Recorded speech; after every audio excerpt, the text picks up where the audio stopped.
Не ойла, ақша табудың жолын үйренсем. Айтса бізге бір жақсы табайық та. Аффирмация жасайық. Не ол аффирмация деген? Аффирмация деген мен байым, ақшам көп деп қайталай бересің.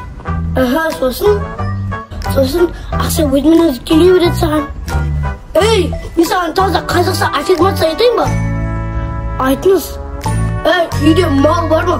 Үйде кредитқа алған 2 сиырым бар. Сол сиырдың біреуін сатасың, дану гүл бар ма? Сосын ақшасын киімге саласың. Сосын істеймін. Сосын сол, аласың сатасың. Айтуға оңай дейсің. Қара кетке көшесің ғой бауырым.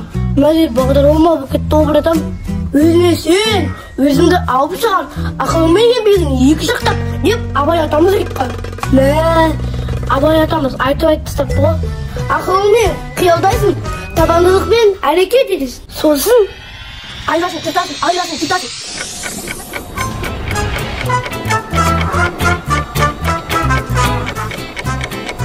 Қалай, арманына жақындатып тастадың ба? Мә бағдар жоқ қазақша аффирмация. Ай, өзім ай.